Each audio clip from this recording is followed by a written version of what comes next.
to our masterclass, and actually the last one of the year. So normally I know that last year you would have heard us in conversation in December, and I'm so glad that Celeste is also joining us this year Thank for our you. last masterclass of the year. Yes. Thank you for So the we have done a invitation. lot of Nice to see threesome events. everyone. So, as you are joining, you'll notice that you are joining on mute. So please do stay muted for now. Otherwise, as we record, we do get a lot of background noise. But afterwards, what we'll do is if there's time, we'll be able to ask you to unmute and share your own ideas, share any questions that you have. And so I will let everybody introduce themselves. And as I said, it is our last masterclass of the year because we all want a long holiday, as Vanessa was saying. So, as you know, for those of you who know me, I think it's most of you, but Jane Moore is from Out of Box Thinking, and I spend most of my time training leaders, helping people tell their stories, and helping companies attract and select the best people for their teams. And the thing that is very close to my heart is women in tech and mentoring younger women, helping them grow in their careers. So let me ask Van and Celeste if you will please introduce yourselves and what you are doing when you're not in places like this. And then we can jump into our conversation. And afterwards, as I say, we'll give you a chance to ask any questions and share any comments that you have. Vanessa Roth, over to you. And then after you, please introduce yourself, Celeste. Thank you. So I'm going to introduce myself today as a tired AI for recruitment strategist and consultant. It has been a really busy year. I seem to be training loads of teams all over the world at the moment, which is great. I'm still doing talent sourcing training, believe it or not. There's still teams that want to learn that, which is amazing. It's still such an important skill, but I must admit 75% of my focus now is anything to do with AI in the recruiting space, whether it's big paid for enterprise tools or whether it's learning how to use ChatGPT better, which LLM should you pay for. That's my jam. So over to you, Celeste. Thank you, Van. And lovely to be here on this call today. I've been a bit of a traveling Wilbury this year, doing quite a lot of presentations and basically, hopefully, invigorating people on their worth and their relevance with the whole world of AI and automation, ensuring that they don't let go of what they really stand for and how the human advantage is really coming into play, notwithstanding the emergence of AI and automation. So giving you renewed hope and also positivity and lots of hopefully innovation and creativity that you can take into the new year to reinvent yourself. Yes, that is such a good point, Celeste. And so exactly on that very topic of going into the new year and us needing to perhaps reinvent ourselves, we have a number of questions that we've come up with that we're going to talk to. And then we'll kind of circle around in the three of us. And then as we say, well, if you have any other questions afterwards, we'll bring those in. Speaking of reinventing yourselves, Vanessa, do you want to start us off with talking about what you think teams have the most to gain next year if they're willing to adapt how they work or reinvent themselves in a way? Really exciting time at the moment, and I'll talk about AI and recruitment here, is that it's really exciting because I'm going to repeat what I've been saying a lot lately is, can you name any recruiters that went into recruitment because they love admin? Such a good Not point. Not one, okay? And we now finally are sitting in a position where we have the tools that can do the admin, which frees us up to spend more time with people, either in person, online, clients or candidates. We just have to figure out how does the AI or the automations fit into our recruitment processes. And that for me is going to be my biggest takeaway from I'm seeing teams doing it in 2025, doing it really well, seeing some teams doing it not so well, thinking they're doing it quite well. But in 2026, it really can be a game changer for you. You can increase your workload, you can take on more specs. Like every industry is changing. AI is disrupting everything. choose how you want to disrupt the way you recruit. Hell of an interesting conversation this morning with head of one of our global logistic companies, the African division, and it was about how they don't want to go down the agency model. They want to look at using fractional workers, maybe hiring their own talent sources with 8 hours a week. And I just thought, this is it. You know, this is the time that you can do whatever you want, as long as it still is a win-win for both parties, because everything is all over the place. Hmm. That is such a positive take. Thank you, Vanessa. I love it. Good. Celeste, what are your thoughts? I love that. And I'm going to actually hook into what Van said there and basically say, with the capacity that AI is now providing you, which Van has said around monotonous admin work and that, there is so much you can do in terms of the human advantage, becoming, you know, we've heard over and over again about the advisory part, the strategic advisor, but I'm going to take it one step further and say, you are now talent advisors as well, but talent brand advisors in terms of ensuring that your brand reputation is held intact. And ensuring that when you talk about your brand promise, you're actually delivering on it in the true sense, whether you are coming from an internal perspective where employees are looking towards you and saying, okay, so we've gone through a lot of stuff happening this year. What are you doing to look after my interests? Likewise, you know, there will always be recruitment and talent acquisition happening. So how do you remain relevant and true to your brand when you're looking for talent there in the marketplace? How are you going to differentiate yourself? And how is your EVP going to flex to these changing times in the world that we are living in at the moment? So I think great opportunity to start creating the innovation. And it's also exciting times. I agree with you, Van, because it gives you now the space to start thinking creatively, innovatively, and saying, I've got a little bit more time on my hands. Let me lean into AI, but what can I do to become that much more agile in this kind of environment, Jan? Yeah, I love it. Thank you, Celeste. And I think everybody is craving creativity and innovation. I hear a lot of that in the marketplace. And I think what I'm seeing from what both of you are saying is very exciting because I'm seeing when we hear the word teams, I think up until now, teams that I've worked with have sometimes thought of themselves as groups of very talented individuals, and each of them really brilliant in their own right.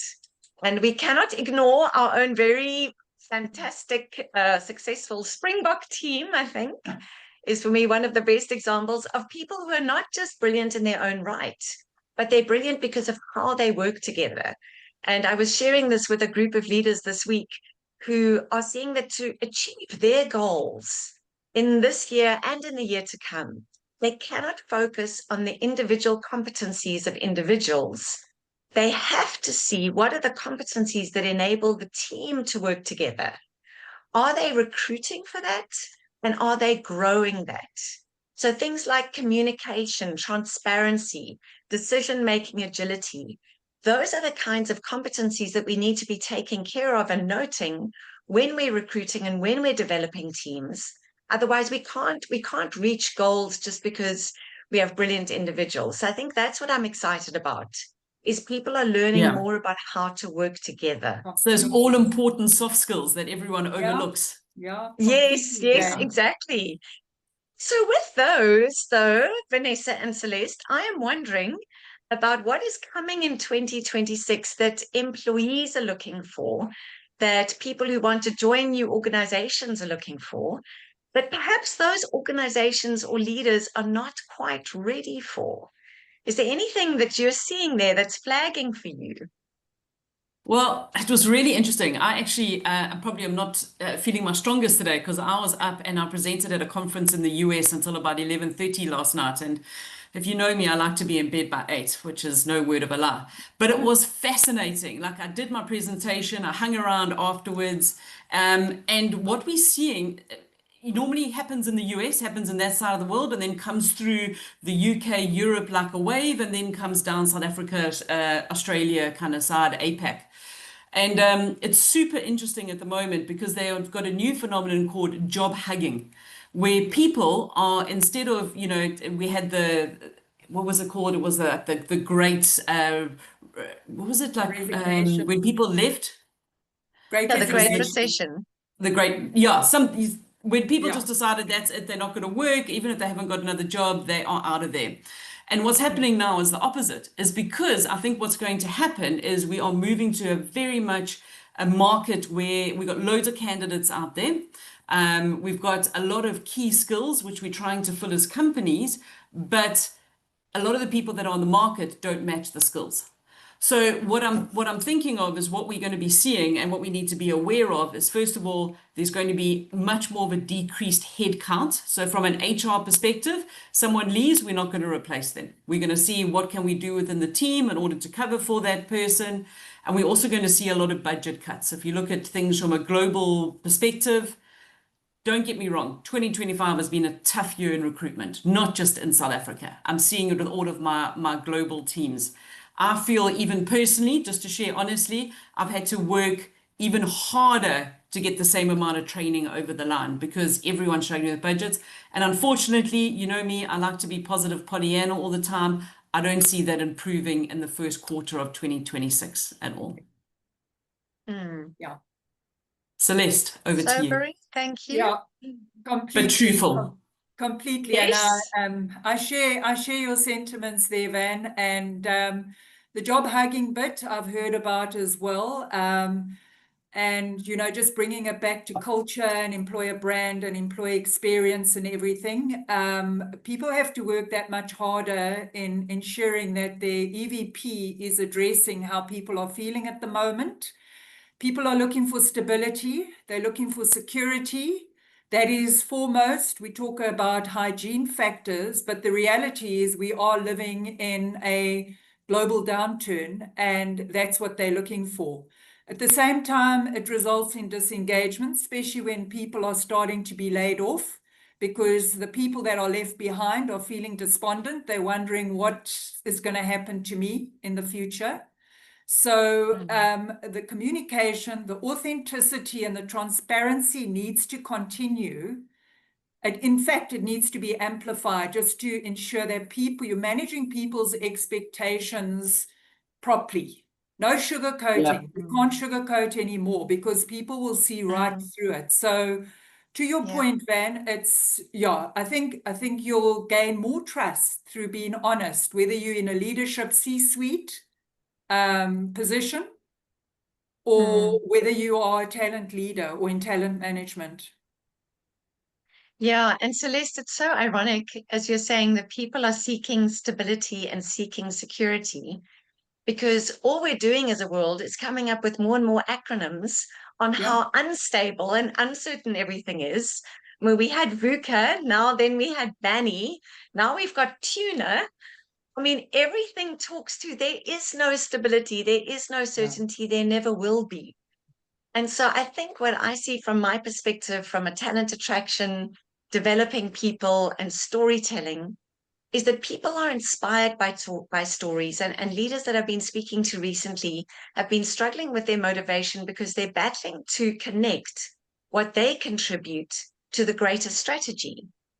And I think what leaders are still struggling with is being able to tell, as you say, Celeste, that honesty, a true story about why are we here? What impact are we wanting to make? How are you part of the story? And I think if leaders can do that, and if recruiters can do that, then the people joining the organization and the people working in the organization have that why and have that self-motivation to push them through the tough time, to push them through the disengagement, because we know that storytelling engages, and we know that a why is what helps people persevere when times are tough. And so those are so important, not just to bring into leadership, but into every interview and into every engagement between candidates and between hiring managers. So yeah, it isn't nice to think about, but yeah, the world isn't getting easier. It isn't getting clearer. Our purpose is important. And so speaking of trends, Vanessa, I know you are someone who's always very aware of trends, and you yourself are definitely a trendsetter, let's be honest. That's And just my so, fashion. oh, That's just the way that I dress. Yeah. no, it's not just your dress. So funny, but your humor as well. But I'm wondering about your take on what trend is being kind of overhyped right now, and perhaps what quieter trend needs a little bit more attention. Okay, Your great thoughts? question. So I actually need to go and find them. I've been meaning to do it, but I've been so busy. But at the beginning of the year, I actually wrote a blog and a newsletter about what are my predictions and trends for 2025. And I was all gung-ho on agents. And agents are going to come into play and they're going to do a whole lot of things. What a load of bollocks. Okay. Agents have been the most disappointing, AI agents have been the most disappointing thing for me in 2025, to be honest. Difficult to build, difficult to manage, constant updates from the LLMs don't help. No matter how one says, oh, you can vibe code this, you can use N8N. If your brain doesn't think like that and you don't have that technical experience, it's incredibly difficult. And for me, that was one thing that for 2025 is that our I really thought there would have been much more of an impact. So I'm going to be a lot more conservative going into 2026. And my thinking with this is anyone here who's a business owner or running their own business, those tools are great, but also just because we now are, you might have someone in your team, and it's almost the same analogy of, you have a really great software developer, so you make them the team leader, and then everything falls apart because they just really crap at managing people.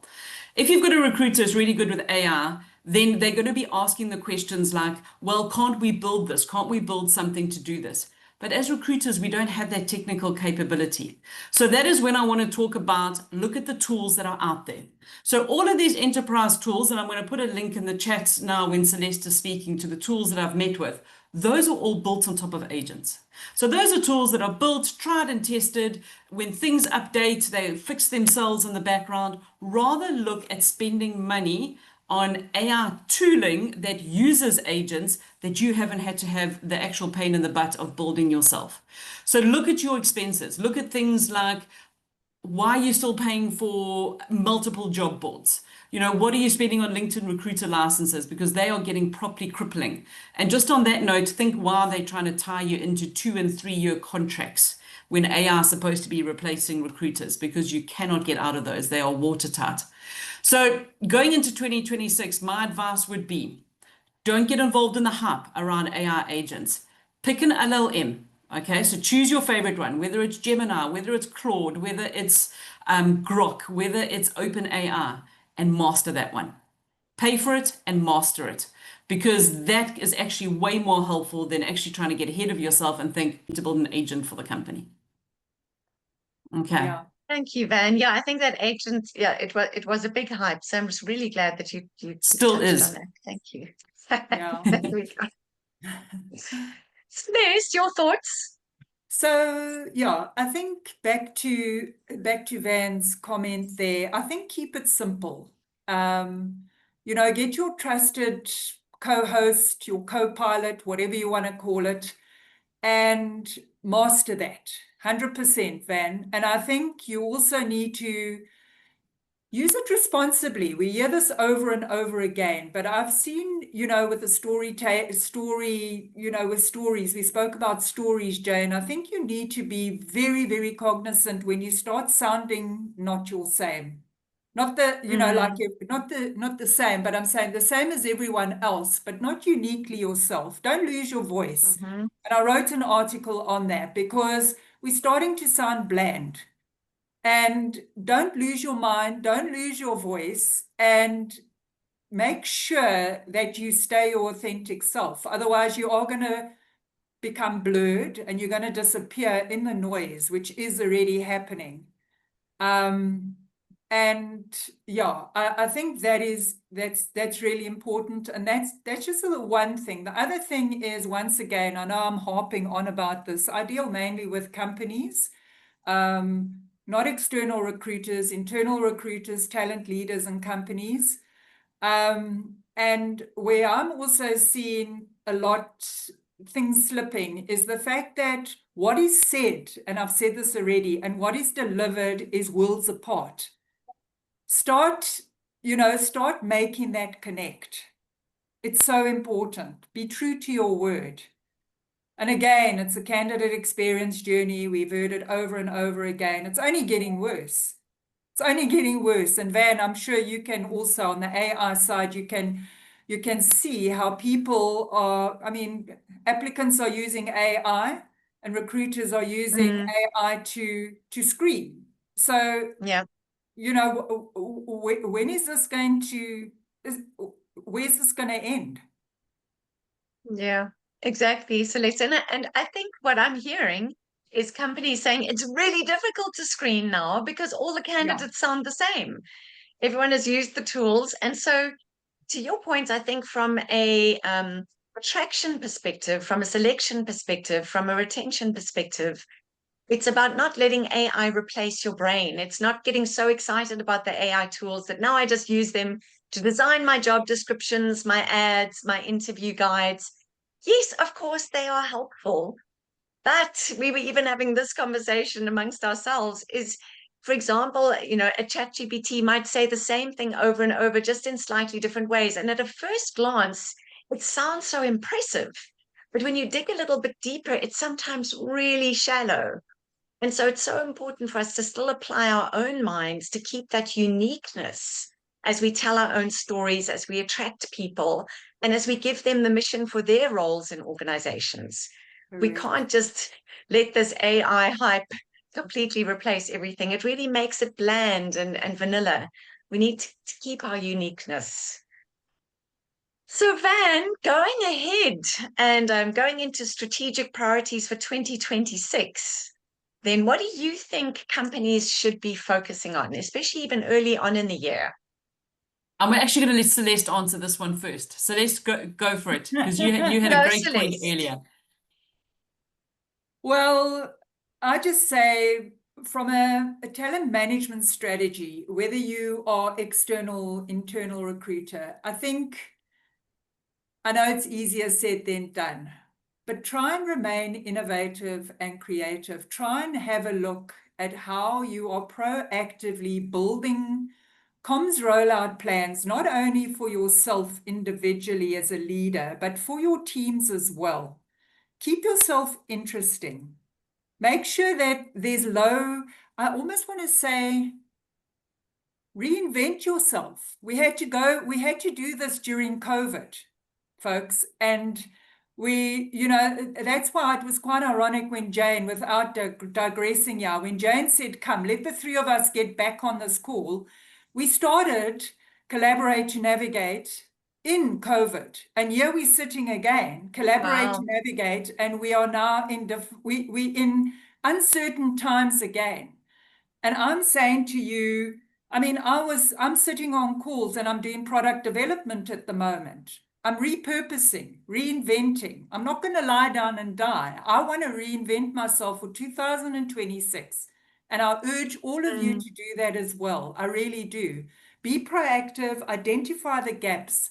And on the employer brand and EVP side, have a look at those gaps. See what, and all the marketing channels that you're using. Make sure that the stuff there is relevant. Don't live in the past. Because if you have to check all those channels of communication, are you talking about what happened 3 months ago? Because it's dated now. And it's going to be even more dated, especially as Van was speaking about AI and everything into the new year. It's going to be even more dated in the new year. So try and project, try and forecast what's to come and start building now. Start being prepared now. Love that freshness, Celeste. Thank you. Thank you, Jane. Cool. And No, you, I definitely agree. So I want to keep it super practical for people. So I want you to focus on this and actually start this year. I know that this is what can we do in 2026, but seize the day and all of that stuff. There's no time like the presents. Literally, have a look at what do you do on your desk that irritates you? What do you do that takes you a lot of time? What is slowing you down? Doesn't matter what job you do. Just have a look at it. I'm going to give you my own user case. I send out probably, sure, 10 proposals a week, okay, of training and what do people want and all of that. I cannot tell you how I have managed to speed up that process by getting a really good note taker in my interviews, which records all my meetings with clients, which records what are they currently using, what are they looking for, how can I put this into my proposal. I've then built a custom GPT with my proposal template and format. So before, a proposal could take me anywhere from half an hour to, I've worked on proposals for 3 or 4 hours for big teams. I literally am now getting those out within the same day of talking to people because my proposal builder is building in the background. So what was a friction point for me, which was a pain, it could be recruiters, it could be just formatting your CVs, it could be updating your CRM, it could be going through ad response. You then need to figure out what can I do to make this go quicker. It could even be thinking about LinkedIn posts. I mean, it could be absolutely anything. Nothing is too trivial. But if it's taking up time in your brain and taking up time in your day, figure out how can you use AI and start thinking about it now. Start making a note of these things and you'll be surprised when you take your 2 or 3 or 4 weeks holiday. I mean, 4 weeks, that's amazing. That's insane. Who's doing that? Is take that time to think about, like, I found that when I do take leave like that, I look back and I think, why do I keep on doing this? And those things are going to like stick in your head. If you have a list, you're going to think about it subconsciously. You're going to be out for a walk or you're going to be on, your 10th drink or whatever, and you'll think, that's the way that I can do that better. Okay. So I want you to start thinking about it now, and then in 2026, really hone in on that 1 or 2 things that is slowing you down and figure out how you can get better at it. Yeah, I love the practical approach, Van. Always practical. Always practical. And so, yes, I agree with you, and I love what you're both sharing. And I think I come from maybe a slightly different angle on 2026 if I'm talking to storytelling and if I'm talking to attracting people and growing people. I think for me, a strong theme that is coming through is polarity management. I'm seeing companies and leaders really struggling to say and instead of either or. And so I think when we're attracting people into roles and into organizations, sometimes leaders want to paint a pretty picture and an attractive picture. And this will give you the stability that Celeste says you're looking for. But it is so important to be realistic and say, you know what, this will be tough. And we have a culture that is supportive and enabling, or this part is very challenging and it's exciting and you'll learn. So I think there's the polarity management that we need to have in our job descriptions and in our roles and in our interviews, that we're asking people those questions and we're also presenting very honestly what the role will look like, and also presenting very honestly that we don't actually know what it will look like, because the only constant thing is change. And so we need to rather be looking for people who can handle polarities, who can work with ands, who can work with an uncertainty, who have the ability to make decisions when things feel so uncertain and unstable. So they're rather guided by their values and something that they can feel certain about, rather than what the world is saying, because the world is not certain and it's never going to be. It's just more obviously uncertain at certain times. So I think polarity management is a big one for me. And Van, you were talking more about, okay, so what can people do now to prepare themselves? I'm not sure whether you had more to add to that because you were touching on it just now. As I say, I think let me just highlight the one point is that it's almost come to the point of pick your weapon. So decide which LLM is the one for you. I'm talking about a large language model. Think about paying for it, and not just because you're now running out of prompts on that one. think about what is the capability that you can do when you pay for it. Hands down, I'm not paid by OpenAI. I think I should be, but I'm not, unfortunately. It is the most brilliant end-to-end LLM that you could be using. I would pay for that one because that really will up your game and what you can achieve with just using generative AI.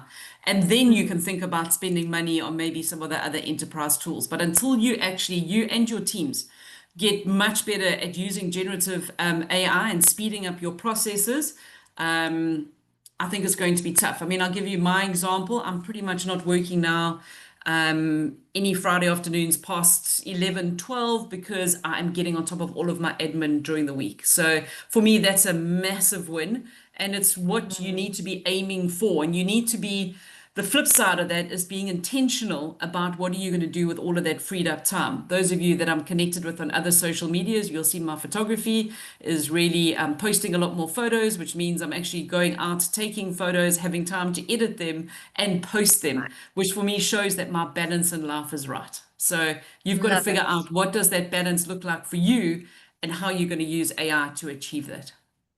Mm. I love that, Van, and especially the being intentional about the free time because it's so easy to just get caught up and And busy. do more work. Yeah. Yeah, Mm. thank you. Practical Celeste, So what's I'm your not, advice, your top tips? I can't confess that I'm as well managed as Vanessa. I'll be quite honest because It's I seem to. medication, Celeste. It's Schedule 6 Well, Ritalin. I think I It must works have some of amazingly. that medication of yours because I think it's almost like a self-fulfilling prophecy, and I'm sure I don't stand alone here. We seem to find that if we're sitting behind our computer, we are productive, which isn't always the case, right? Mm, And I think the best place to be is away from your computer to actually get those thought processes going, whether it be taking a walk, running on the treadmill, whatever. I find that's my best sort of creative space. Sorry, what was that question again, Jane? Practicalities. was about practicals for Okay. 2026 and things that you can do now to prepare yourself for the Yeah. year ahead. So practicals, I think, getting back to us solopreneurs. I think first of all, we must give ourselves a pat on the back and say, well done for actually getting through this year because it hasn't been easy. And whoever I speak to, they're feeling the same way. We try and remain positive, but we do have our moments, we do have our days and that. But I think from a practical perspective, it's about, once again, reskinning yourself, reskinning your business model, and saying, okay, where did I start? What didn't work? Let's start small. We are allowed to fail. We are allowed to pick ourselves up and continue and learn from those mistakes. It's not going to be easy sailing. But I always, again, the eternal optimist, I always say, learn from what has gone down this year. Mhm. And I've done a lot of presentations. I've done a lot of training. I've gone to Malawi. I've seen other communities and that and how they've rolled. And they're in the same situation. And they're trying to justify their existence at the moment. And I always say to them, know your relevance, know your worth. Have a look at what you, as a human being, and back to what Van says, strip what you are good at and use your co-host or your co-pilot. And I mean, I have huge conversations. I love the voice mechanism, and we have long chats, and it's my soundboard. And I'll say, okay, right, what am I good at? What am I not good at? I went wrong here. Could that call have been a bit better? How did I answer? How did I answer compared to what Van and Jane answered? Was my input relevant? So keep challenging yourself. Keep repurposing yourself. And don't be shy to, you've now got an unbiased ChatGPT partner that you can actually soundboard off and get practical advice from them or from it. Because I find that's what's helping me a lot when it comes to AI. It's to actually get AI to challenge you. Can I have done better? What does success look like? So, Cool. And then you say that, Celeste, and I say, sure, I wish I was that organized as Celeste to remember to do these things and, use it that way because it's a great user case. I also just want to, sorry, touch on something else because I think we've all spoken a lot about AI here. I think there's a lot of AI fatigue and overwhelm. I want to just mention one more thing, and that's one thing that the three of us ladies all do well, and that's just staying connected. It's not every day, it's not every week, but I really want to encourage people to find your tribe, find your community, things that are happening next year. Jane and I are both speaking at Recruiters Unite, 4th of March in Cape Town. Like, be there, come meet us, find your people, come and network. Because with AI, we're becoming a lot more insular. Some of us are even hiding on the garden route, and it's really good to actually get out there, find people, and interact with them. I think that that's something that we don't want to lose sight with in the future. Jane, what do you think? Yeah, I'm with you 100%, Van. Yes, and super excited for the Recruiters Unite conference. I think Sam is amazing the way she goes about organizing these things. So I think with that, something that I'd like to layer on is it is important to you connect with. I see Yes. Erica is here, and Melissa always talks about having your mentors, your challenges, your allies, your connectors. So it's really important to think about your network because those are the people who are going to influence how you shape your own story. We can't remain relevant. We can't reinvent. We can't refresh and repurpose if we don't understand why we're really here, what really excites us. And I know we've been talking to the tasks and the things that we can do, but that doesn't define us. We have a purpose True. of how we want to impact through our work, the difference we want to make in this world. How are we going to change things because of the talents we have? And so we have to, as Celeste was saying, reflect on that and think, okay, how am I going to refine and refresh that so that I make the contribution that only I can make? And so the people we connect with are going to shape that because I know that, there's a very common saying, birds of a feather.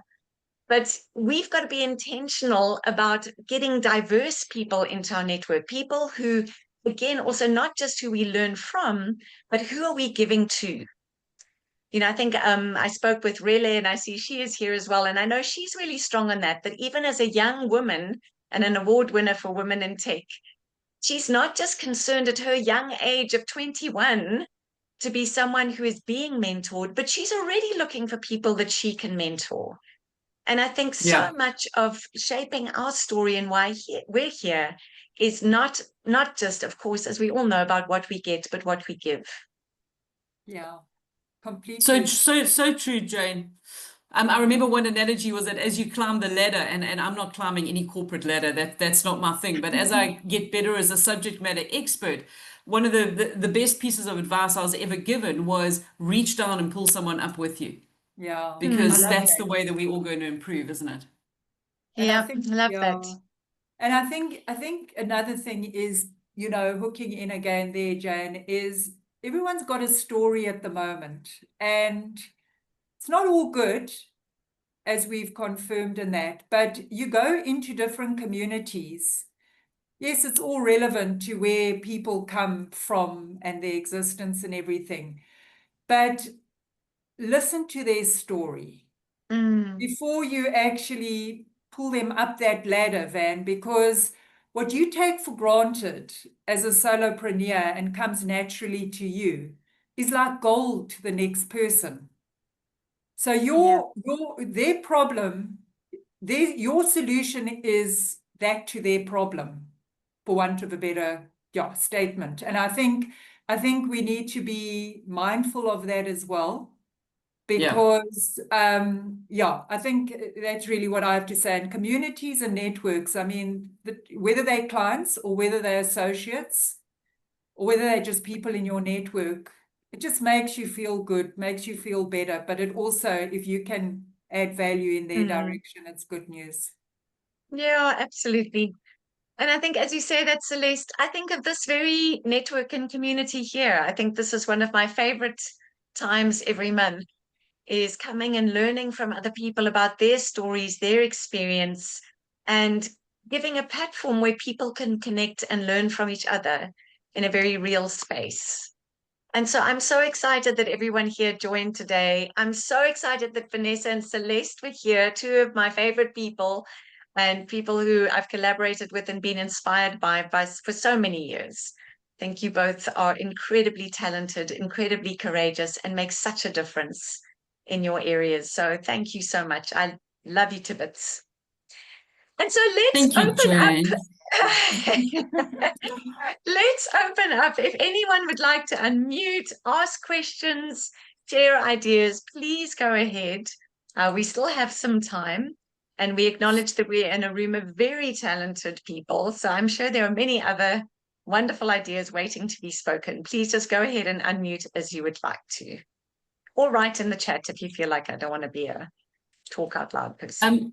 I just want to comment to that and say, Jane, thank you for a wonderful year of webinars. I try and make as many as possible, but I always will try and catch the recording on one of my walks.